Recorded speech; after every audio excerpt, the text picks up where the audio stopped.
सिद्धस्तुती आपण पाहत आहोत. सिद्धस्तुतीमध्ये पान नंबर 257, पॉइंट नंबर 494, श्लोक नंबर 9. सिद्धों के अनंत सुखी होने में संसारी जीवों का उदाहरण. केनाप्यति गाढ़ गाढ़मभितो दुःख प्रदये प्रग्रहे बद्धो निश्चनरो रुषा गणतरे रापादमामस्तकम्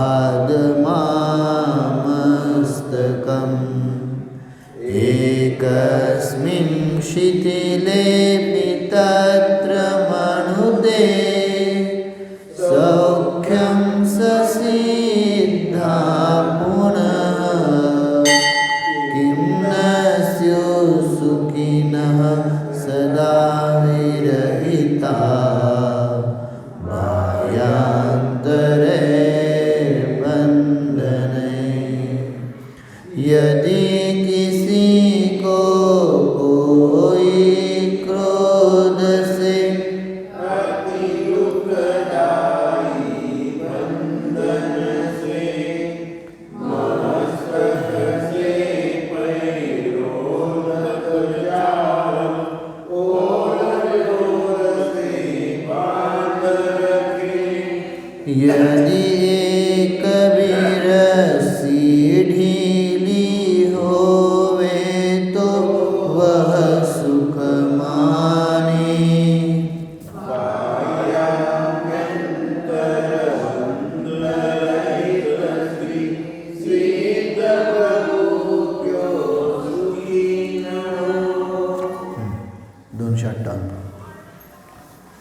कोई मनुष्य किसी मनुष्य को क्रोध से अत्यंत दुख को देने वाले कठिन बंधनों के द्वारा पैर से लेकर मस्तक पर्यंत चारों ओर से बांधे, उस बंधन की यदि एक भी रस्सी ढीली हो जाए तो वह जीव बंधा हुआ भी सुख मानता है.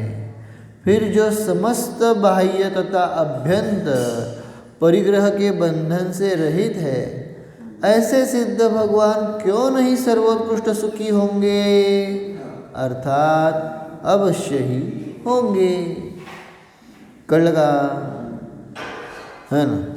जर कुठल्या मनुष्याला सांगितलं काय आहे, क्रोधाने अत्यंत दुःख द्यायचं आहे त्याला, म्हणून त्याला काय केलं, बांधून टाकलं. डोक्यापासून खाली पायापर्यंत पूर्ण बांधून टाकलं, काय हलवायचं नाही. समजलं का नाही?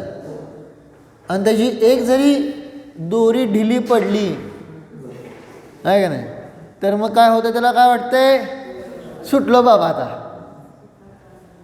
आनंद होतोय का नाही? एक जरी दोरी ढिली पडली तर. मग ज्यांच्या म्हणले सगळ्या दोऱ्या ढिल्या पडल्यात, मी निघून गेल्या, बाह्य आणि अभ्यंतर परिग्रहाने जे काय झालेले आहेत, रहित झालेले आहेत, ते सुखी असणार नाहीत का? ते उत्कृष्ट सुखी असणारच ना, अनंत सुखी असणार नाहीत का? असणारच. समजलं का नाही?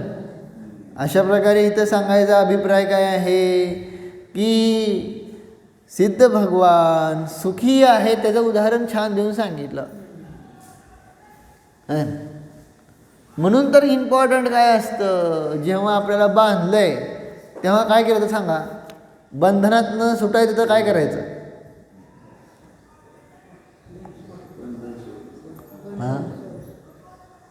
बंधनातनं सुटायचं तर काय करणार? आता समजा बांधलं आपल्याला कोणी, तर बांधलं कळतंय ना, पुरुषार्थ करणार का नाही? कळलं का नाही? हालचाल करणार का नाही? बांधलाय बांधलाय बांधलाय म्हणून काय बाहेर पडणार का? समयसारमध्ये पण तेच घेतलं आहे. बंधाधिकारामध्ये मोक्षाधिकारामध्ये त्या चर्चा आहेत. काय? जह बंदे चिंतनतो बंधनबद्धो न पावधी विमोक्षम. कळलं का? अशी ती गाथा आहे की बंधनामध्ये असलेला पुरुष जेलमध्ये बांधला गेला असेल आणि तो नुसतं म्हणत बसला काय, मी बांधलं मी बांधलं मी बांधलं, असं बंधनाचं चिंतन करून मोक्षाला कसं जाणार? मी संसारी आहे, मी रागी आहे, मी दुःखी आहे, मी द्वेषी आहे, मी कर्मोदयजन्य आहे, मला असं आहे तसं आहे तसं आहे, असं बंधनाचं चिंतन करून काय होणार आहे म्हणले? हां, त्यातून तो कधी बाहेर पाडणार आहे. पण त्यासाठी काय करायला लागेल? हालचाल, भले किती पण बंधन असू द्या,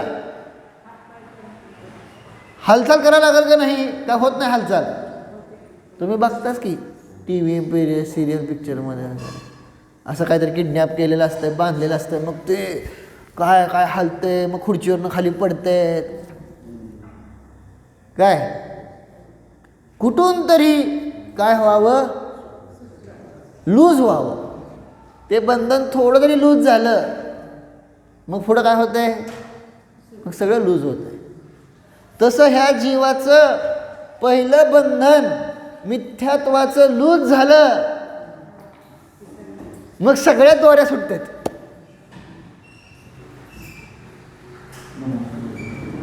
समजते का? परिग्रहाचे किती भेद आहेत? 24. अंतरंग किती आहेत? 14. बहिरंग 10. बरोबर का नाही? लक्षात राहील का नाही? लक्षात ठेवायचं. 24 तीर्थंकर कसे लक्षात ठेवले? तसं परिग्रह पण किती आहेत? 24. परिग्रह 24 भेद. पुढं परिग्रह 24 भेद. पुढं त्याग करे मुनिराज जी. कुठे आहे? दशलक्षण. थोडं लक्षात आलं. दशलक्षणच्या अर्घ्यावलीमध्ये आहे ना, तिसना भाव उच्छेद घटती जान घटाई. कळलं का? मग त्यात आलं का नाही उल्लेख? आपण म्हणतोय पण विसरून जातोय. आलं ना? कुठला आहे अरंग? अकिंचन्य. परिग्रहाची चर्चा तिथे देणार ना. कळलं का नाही? मग परिग्रह, मग 24 प्रकारचे जे परिग्रह आहेत त्यातली पहिली मेन दोरी निघाली पाहिजे. मेन बंधन कुठलं पाहिजे? पहिलं कुठलं आहे? मिथ्यात्व. बंधन आहे. पहा, पाहूनच घेत नाही. प्रयत्न करा. येन केन प्रकारेन ह्या एक एक एक एक परिग्रहाच्या बंधनातनं सुटलं पाहिजे. भले मिथ्यात्व नाही तर दुसरे प्रयोग करा. बहिरंग 10 आहेत का नाही? अंतरंगामध्ये पण बाकीचे पण आहेत का नाही? पण जोपर्यंत मिथ्यात्वाची रस्सी ढिली पडत नाही तोपर्यंत तुम्ही त्यातनं बाहेरच पडू शकणार नाही. कारण ते काय आहे? मेन तिढा आहे. पण तो होत नाही तर बाकीचं बघा की, है ना? ये न केन प्रकारे ना, परंतु मेन मिथ्यात्वाची रस्सी. कळलं ना? आणि म्हणून तिथं सांगितलं की जेव्हा एक जरी दोरी ढिली पडली तर एवढा आनंद होतो. ज्यांच्या सगळ्या दोऱ्या निघून गेलेल्या आहेत ते किती आनंदी असते. ज्यांचे सगळे अंतरंग, बहिरंग, परिग्रह, कर्म सगळं बंधनातून मुक्त झालेले आहेत ते किती सुखी असतील. भावार्थ बघा. आचार्यवर सिद्धों में सुख की अधिकता का वर्णन करते हैं की. सापडला का? 258 पानावरचा भावार्थ. जैसे कोई पुरुष पैर से लेकर सिर पर्यंत कठिन बंधनों से बंधा हुआ है, यदि उस बंधन की एक भी लड़ी ढीली हो जाए तो पैर से सिर तक बंधा हुआ होने पर भी वह अपने को सुखी मानता है. फिर जो सिद्ध भगवान समस्त प्रकार के बाह्य तथा अभ्यंतर कर्मों के बंधनों से रहित है, वे क्यों नहीं सुखी होंगे? अर्थात समस्त बंधनों से रहित होने के कारण वे अनंत सुख के भंडार अवश्य ही है। इसमें किसी प्रकार का भी संशय नहीं है। इसमें कुछ शक नहीं, इसमें कुछ डाउट नाही, 101%. कळलं का नाही? सिद्ध भगवान अनंत सुखी आहे आणि हे ज्याचं दृढ श्रद्धा नाही त्या जीवाला ती भक्ती, ती पूजा कार्यकारी ठरणार. नुसतं सिद्ध पूजा करतो, होकर निराश अब जग भर से अब मैं सिद्ध शरण में मैं आया. होकर निराश का? कारण तिथं काय सुखाची प्राप्ती नाही. सुखाचा मार्ग बघायचा असेल तर कोण आहे? हां, एक सिद्ध प्रभू. हां, अवलंबन. हां, अवलंबन सिद्ध प्रभूंचं. त्याशिवाय सुखाची प्राप्ती होणारच नाही. सिद्धच आदर्श ठेवावे लागतील. आणि मग आता सिद्ध आदर्श ठेवले आहेत तर मग सिद्धासारखं बनण्याचा प्रयत्न करायचा. ते कशा प्रकारे थिंकिंग करतायत, ते कशा प्रकारे काम करतायत आणि मी काय करतोय, कळलं का नाही? असं पाहावं लागेल ना आपल्याला. ज्यांच्यासारखं बनायचं आहे त्यांच्यासारखं आपण काहीतरी बघतो का नाही? हां, व्यवहारामध्ये तसंच असतं.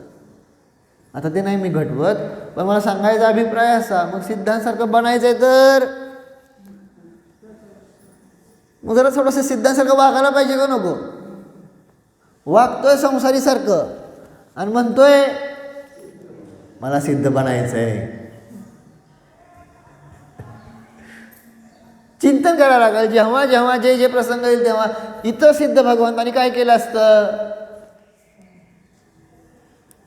समजा काय प्रसंग आला तरी आपल्याला हा असं चिंतन करावं लागेल का नाही? इथं सिद्ध भगवान असते तर त्यांनी काय केलं असतं? काय केलं असतं? मग तेच करायचं आपल्याला. मग दुःखी होत नाही आपण. कळलं का नाही? इथं अरिहंत असे तर काय केलं असतं? जी भक्ती देवावर घडवली, गुरूंचं पण घडू शकता. ह्या प्रसंगामध्ये महाराज असे तर काय केले असते? वीरसागर महाराज असे तर त्यांनी काय केलं असतं? असं आपलं चिंतन हो, आपल्या मनाला स्थिर करण्यासाठी. कळलं का?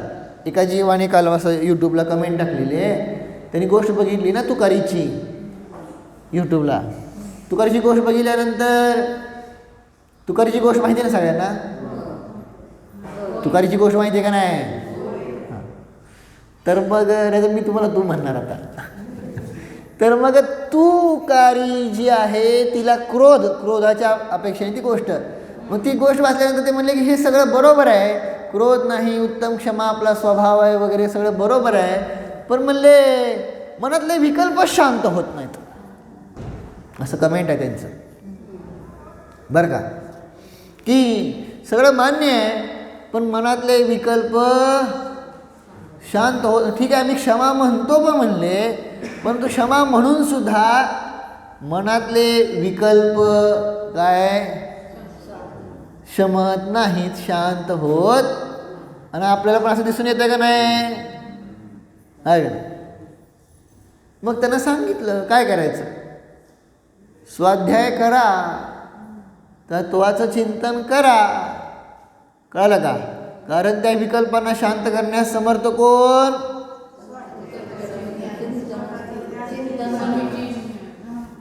समजलं का नाही? दुसरं कोण नाही तुम्हाला सुखी करू शकत, आहे ना. सिद्ध भगवान त्याच्या बेसवरच सिद्ध झालेत, अनंत सुखी झालेत.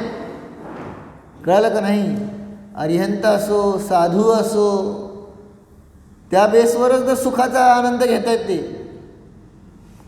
मग आपल्याला पण सुखी व्हायचं असेल तर तेच करावं लागेल. मग आता काय चिंतन करायचं प्रश्न आता मी तिथं नाही देऊ शकलो, परत मला तुम्हाला विचारावं काय चिंतन काय करायचं. पहिलं तर एवढे विकल्प असतात, त्या विकल्पातनं बाहेर पडायला खूप त्रास होतो का नाही. मग तेव्हा ध्यान नाही करायचं. हां, उलटं मग अपध्यान होतं, दुर्ध्यान होतं का नाही. विकल्पांचं एवढं जाळ आहे तर त्यातनं पहिल्यांदा अशुभातनं काय करायचं आपल्याला, शुभात येण्यासाठी मग प्रथमावलीतल्या गोष्टी वाचा, भजनं म्हणा, कळालं का नाही. मनातल्या मनात न करता मोठ्यानं म्हणायचा प्रयत्न करा वगैरे वगैरे वगैरे आहेत. तरीसुद्धा उपाय शांत होत नाही, पण चिंतनाची आपली प्रगल्भता वाढवा लागते. तेव्हा ह्या प्रसंगामध्ये सिद्ध असते तर काय केले असते, काय ह्या प्रसंगामध्ये अर्हंत असते. आता अर्हंत सिद्ध जाऊ दे, मग साधू असते, महाराज असते, काय केले असते, काय केले असते, शांत बसले असते का नाही. जाऊ द्या, मी पण तेवढंच शांत बसतो, कारण आपल्याला ते बनायचं आहे का नाही. आपल्याला विश्वास आहे का नाही. अनंत सुखी कोण, अर्यंत सिद्ध अनंत सुखी आहेत का नाही, माहिती आहे का नाही.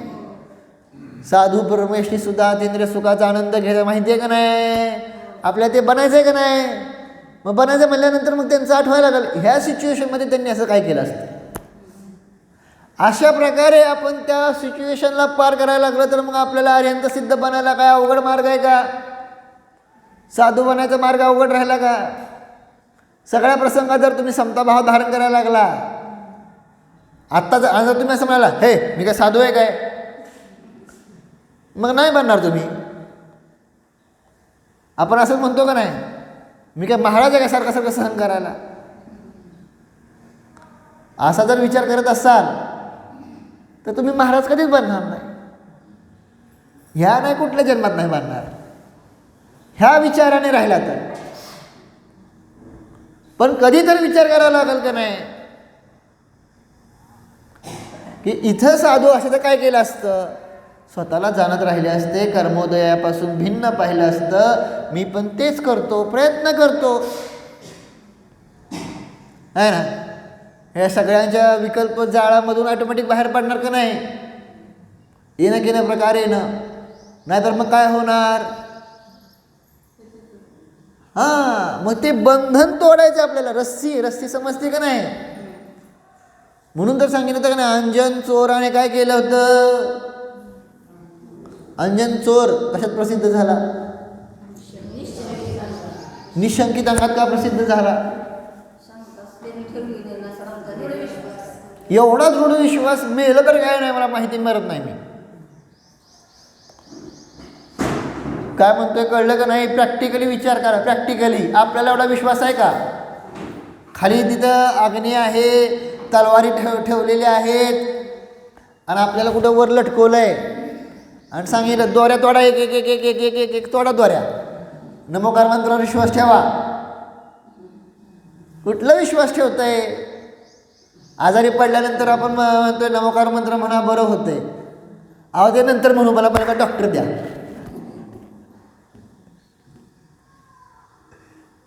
डॉक्टर जर आय एम सॉरी म्हणला तर मग मी नमोकार मंत्रावर विश्वास ठेवतो.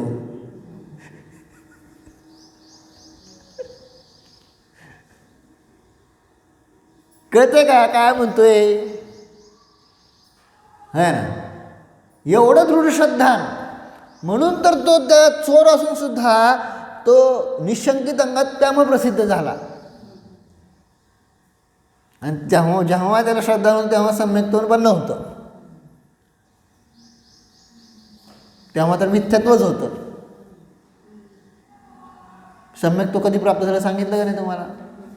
कधी प्राप्त झालं, जेव्हा आकाशगामिनी विद्या प्राप्त झाली आणि त्या आकाशगामिनी विद्येनं विचारलं कुठं जायचं सांगा. मग तो म्हणाला की शेठजी जिथं आहेत तिथं नाही मला. त्यांचा शेठजीवर विश्वास ना. आता ते सेठजी काय करायचं माहीत नाही बाबा, हे असलं काय झालं काय, चला सेठजीकडे. मग सेठजीकडे गेल्यानंतर सेठजी कुठं होते? सेठजी गेले होते सुमेरू पर्वतातल्या अकृत्रिम जिनालयांचे दर्शन करायला, कळलं का? त्यामुळे ते विमान पण गेलं तिकडं. तिथे गेल्यानंतर सेठजीला प्रश्न पडला, ही चोरी तर कसं काय?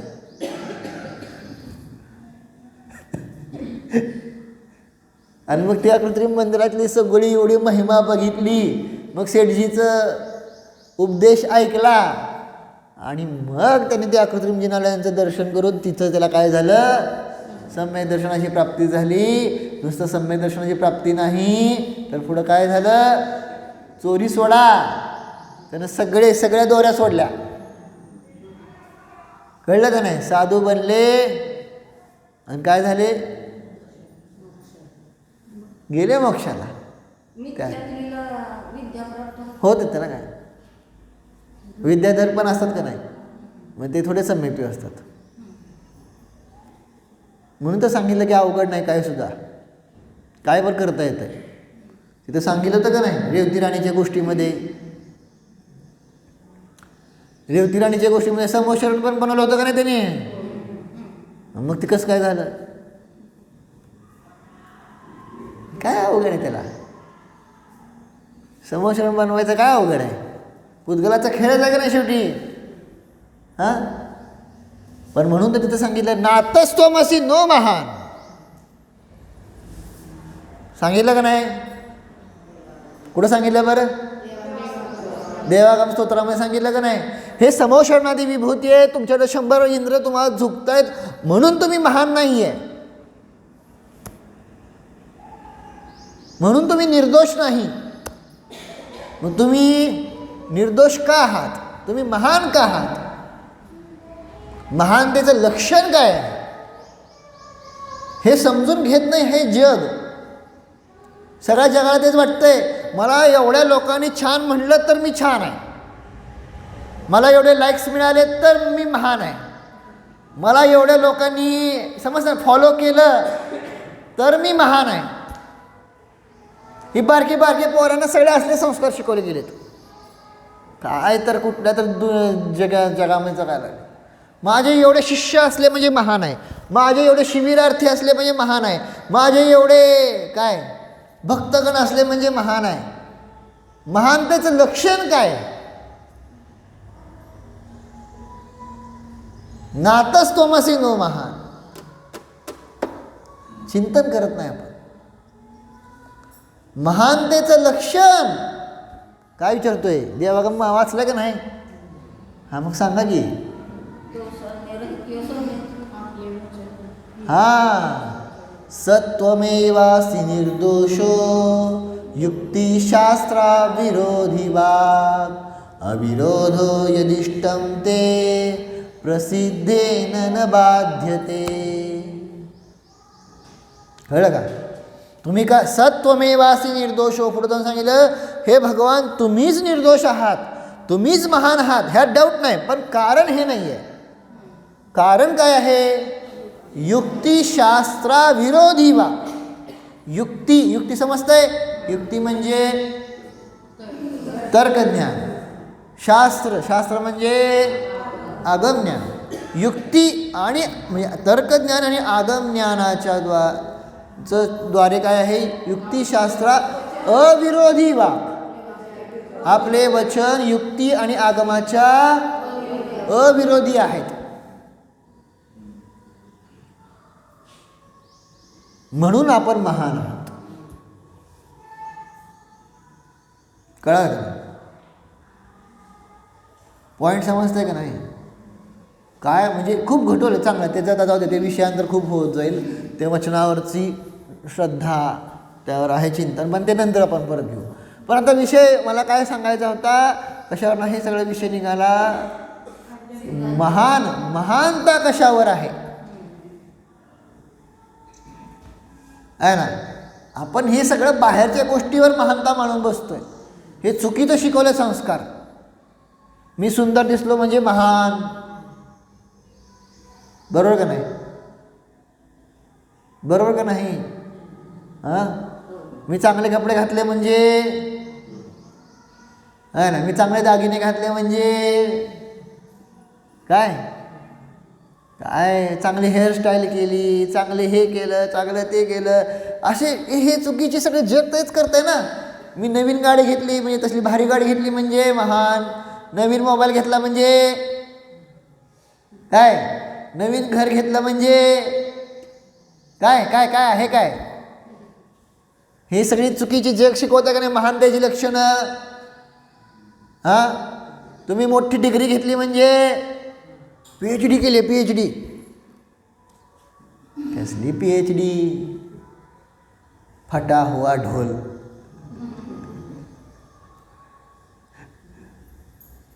कळतं का, त्या पुद्गलात PhD करून काय उपयोग आहे. हा ना, ती PhD जर आत्मतत्वावर केली, अम्मा सांगतात का नाही, PhD कोणी केली सांगा बरं. PhD पदवी कोणाला दिली जाते, आत्मतत्वावर ज्यांनी PhD केलेली आहेत अशा त्या जीवाचं नाव काय. अम्मा किती वेळा सांगतात. हां, अरिहंत. आणि मग सिद्धांना काय म्हणायचं. हां, बरोबर आहे की, काय घाबरताय, त्यापेक्षा मोठं काय सांगितलं. अरिहंत हे खरे PhD आहेत. डॉक्टर समजते का नाही. अरिहंत सिद्धा भवरोग वैद्या. हां, बरोबर. तर मग भवरोग वैद्य आहेत, समजलं का नाही. वैद्य डॉक्टर समजते PhD. पण महानता कशात आहे. मोठी डिग्री घेतली तो महान आहे, मोठा पैसेवाला आहे तो महान आहे. कळालं का नाही. सगळ्या बाह्य विभूतीमध्ये महानता हुडकत चाललीत का नाही सगळं जग, आणि त्यामुळं तेच सगळं पाहिजे. आहे ना, मोठी मूर्ती आहे म्हणून महान आहे, मोठं मंदिर आहे म्हणून महान आहे. अजून काय, मोठी पिंची आहे म्हणून महान आहे. तिथं तर सगळ्यात जास्त लहान आहे, माहिती आहे का. काय माहीत नाही आपल्याला.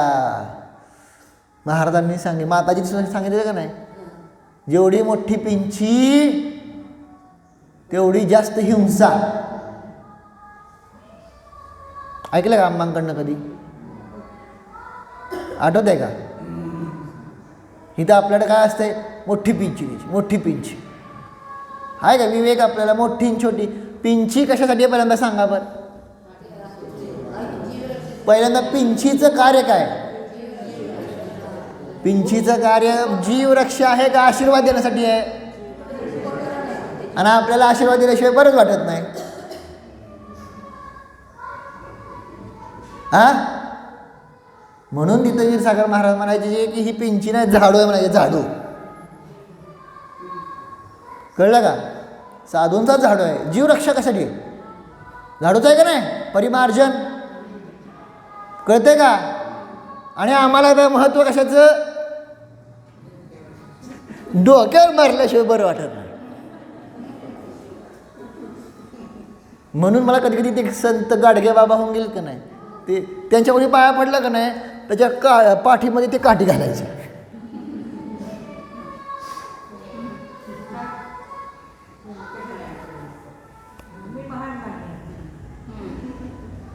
म्हणजे चुकीचं लक्षण आहे. ते म्हणायचे तुम्हाला करायचं तर ते स्वच्छता वगैरे, हां झाडू घ्या आणि हे करायचं. परंतु उगं बाबा बाबा म्हणून माझ्याकडे आला.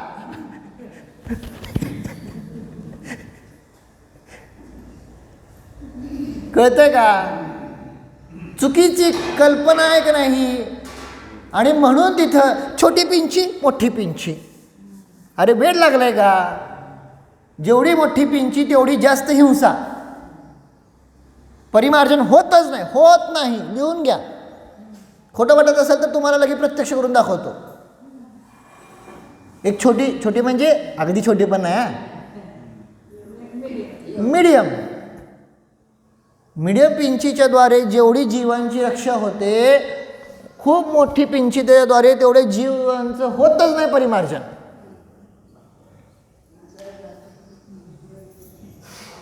कळलं का नाही? हा, जड तर झालं, परंतु ते हेच होत नाहीये, त्या जीवांचं तिथून हलनच होत नाही. आपल्याला कसं ते मूव्ह झाले पाहिजेत का नाही, उलट त्यांच्यासाठी ती बोज पडतंय. माझ्यावर विश्वास नसेल तर आम्हा आहेत अजून जीवन, जाऊन विचारून या. हे मी नाही सांगत, माताजींनी सांगितलं सांगतो तुम्हाला. पिंचीमध्ये तुलना शास्त्रात कुठंही नाही. काढून दाखवा मला. क्षुल्लक आहे म्हणून छोटी पिंची, आईला काय म्हणून जरा मोठी, मुनी आहेत म्हणून अजून मोठी, आचार्य आहेत म्हणल्यावर अजून मोठी. दाखवा मला शास्त्रात कुठं लिहिलं असं.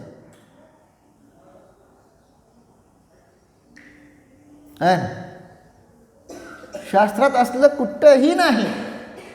म्हणून तर तिथं सांगितलं काय की हे सगळं काय आहे, चुकीचे भ्रम आहे ना. आणि मग आम्हाला काय, आता मग ते नवीन सुरू झालं काय, बोली घ्यायची. काय, पिंचीची बोली. म्हणजे काय काय ठिकाणी चांगल्या संघामध्ये की ज्यांनी संयम धारण केलेले आहेत ना त्यांनाच मिळणार. तुम्ही व्रत घ्या, कळलं का नाही, प्रतिमा घ्या, मग पिंची घ्या. कळलं का नाही.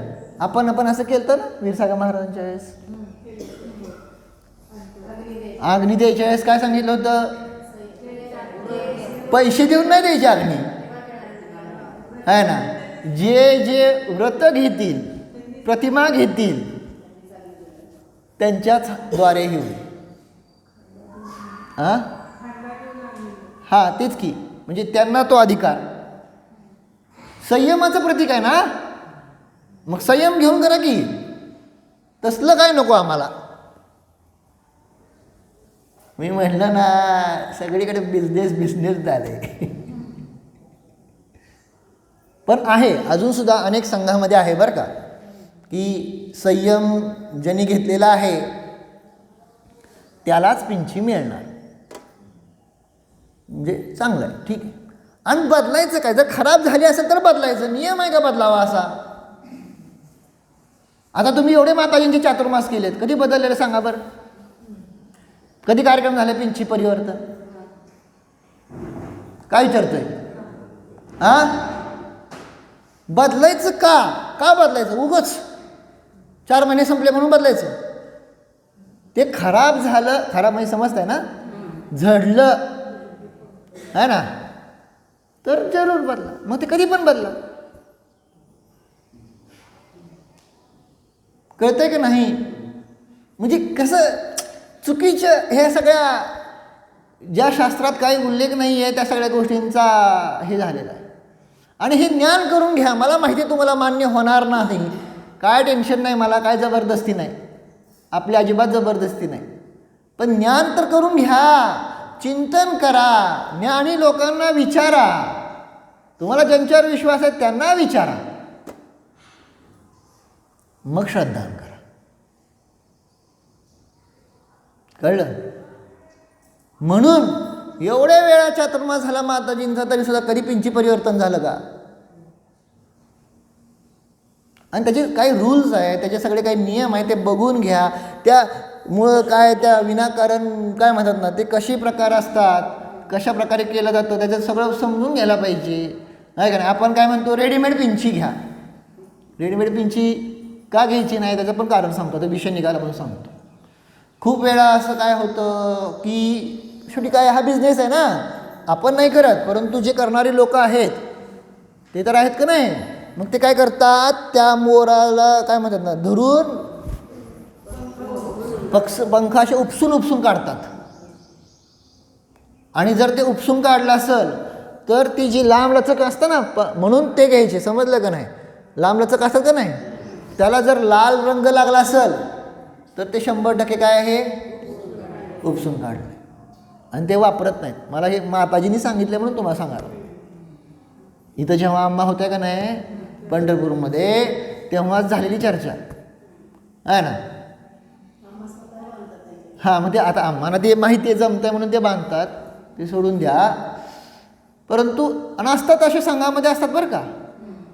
मी कित्येक असे साधू संघात बघितले की स्वतः, मग ते काय होतं, स्वतःच्या हाताने केलं ना, मग ते कशासाठी, तर ते लांब पंख आले पाहिजेत. पहिल्यांदा पंख कसे आहेत, असे लांब आले पाहिजेत. तुम्ही जर रेडीमेड घेतले तर ते काय मिळणार तुम्हाला, काय कळणार ते कसले पंख हे आले ते, कळतंय का नाही. मग तिथं ते हिंसा झाली नाही, त्या जीवाला काय करून झालेलं आहे, त्रास देऊन आता हे काढलंय का नाही, समजतंय, त्याचे अवयव तोडलेत ना ते. जेव्हा मोर स्वतः आनंदाने काय करतो, पंख पसरवतो, तेव्हा त्याचे ती पिसं ऑटोमॅटिक पडतात. आणि ती लांबलचक पिसं ऑटोमॅटिक पडले, त्याला काय लागलेलं नसतंय, रक्त लाल वगैरे लागलं नसते, मग ते वापरायला काय अडचण नाही आहे.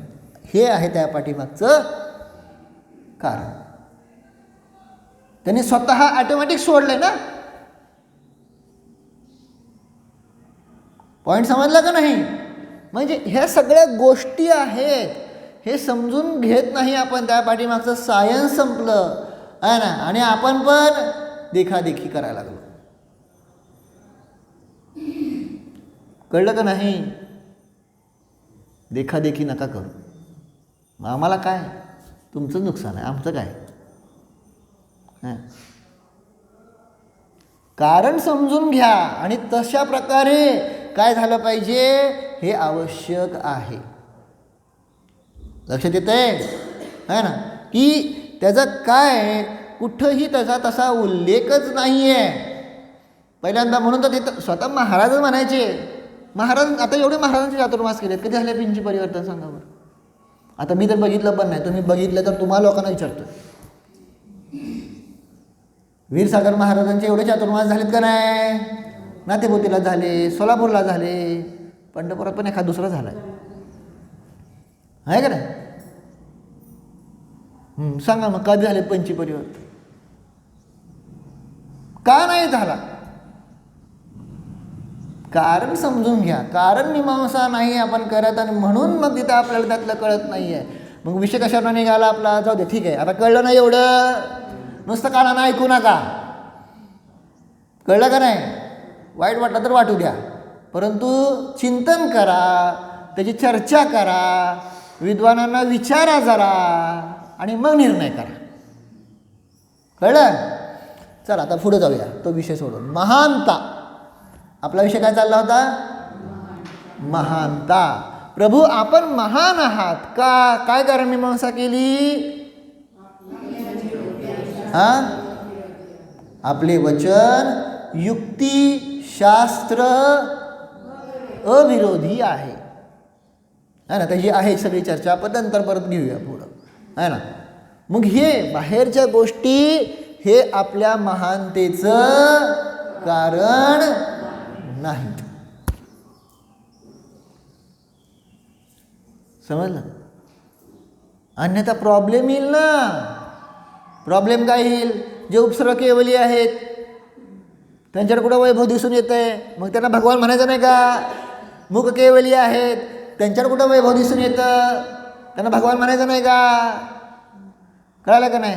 ज्यांची समोचरण विभूती होत नाही, परंतु दुसरी अजून काय होती, गंधकुटी, छोटीशी, म्हणजे छोटंसं समोचरण म्हणा की, मग ते छोटे भगवान म्हणायचे का. काय विचारतोय, असं विचारतो तुम्हाला. हो, छोटीशी गंधकुटी झाली. गंधकुटी माहिती आहे ना, समोचरण म्हणल्यानंतर खूप मोठं झालं ते आहे ना. आणि लो बजेटमध्ये समजा की तुम्ही लो बजेटवाला समजा जर बनवलं तर ती काय झाली, गंधकुटी असते. खूप छोटंसं असतं ते. मग ते प्रामाण्य आहे का. प्रमाणाचे प्रामाण्य ते आहे का? महानतेचं प्रामाण्य ते आहे का? विचारते तुम्हाला मी. कितीतरी उपसर्ग केवली झाले, आता त्यांचं कुठं समोशन बनते? उपसर्ग झाला, केवल ज्ञान झालं आणि गेले मोक्षाला. सांगितलं का नाही? पूर्ण 2.5 द्वीपातनं मोक्षाला गेलेत. मग तिथं प्रश्न पण पडला का नाही की समुद्रातनं कसं काय मोक्षाला गेले? समुद्र माहिती आहे ना? जंबूद्वीप, जंबूद्वीपानंतर लवण समुद्र. कितीचा आहे? 2 लाख योजन. जंबूद्वीपापेक्षा दुप्पट आहे. किती मोठा विस्तार आहे त्याचा. मग त्या समुद्रावरनं सुद्धा मोक्षाला गेलेत. कसं काय पॉसिबल आहे? मुनिराज. तर कोणी वैऱ्यानं त्या मुनिराजांना उचलून आणलं आणि समुद्रात टाकायचं म्हणून आणलंय. आणि ते समुद्रात टाकत असताना त्यांना तिथंच केवल ज्ञान झालं आणि ते तिथंच लगेच मोक्षाला गेले. ते सिद्धक्षेत्र झालं ना तिथंच. आता तुम्ही विचार करताना त्यानं वरनं टाकलंय, खाली येऊन येईपर्यंत केवल ज्ञान पण झालं आणि तिथून तो शरीर उडून पण गेलं आणि मोक्षाला पण गेले. म्हणजे केवल ज्ञान व्हायला किती अंतर्मुहूर्त लागले सांगा मला. श्रेणी आरूढ कधी श्रेणी आरूढ झाले? आता चिंतन करा की तुम्ही. श्रेणी आरूढचं आपण जे म्हणतोय ना सारखं काय अंतर्मुहूर्त अंतर्मुहूर्त, म्हणून मी सांगत होतो अंतर्मुहूर्त म्हणजे 48 मिनिटं लावू नका.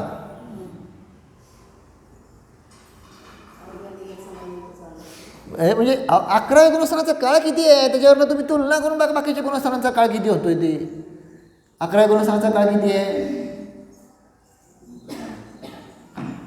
हा शिकवलंय सगळं तुम्हाला, शिकवलंय हो. 11व्या गुणस्थानाचा काळ किती आहे?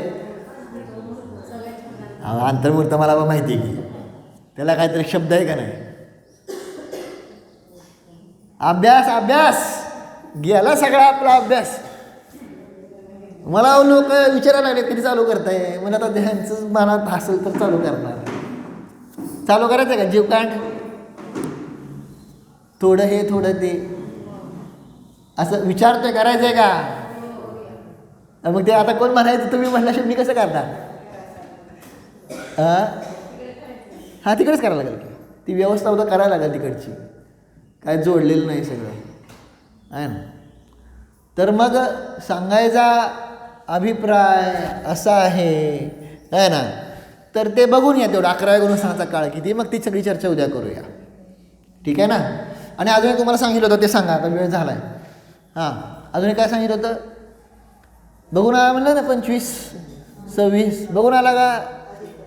हां हां मग काय करायचं सांगा, करूया. किती वेळ? हां आता पोरांची एक्झाम पोरा करू दे, तुमची एक्झाम तुम्ही करा. किती सांगा की तुम्ही सांगाल ते, माझं काय म्हणणं नाही. मी काही जबरदस्ती करत नाही. तारीख सांगा. 1 महिना म्हणून काय झाल्यावर लय लेट होईल. 15 मार्च नंतर मग अभ्यास केव्हा करणार? तयारी करायची का? बरं ठीक आहे. 15 मार्च नंतर म्हणलं मग 1 एप्रिल लय लेट होईल. मग ते एप्रिल फुल व्हायचं आपलं.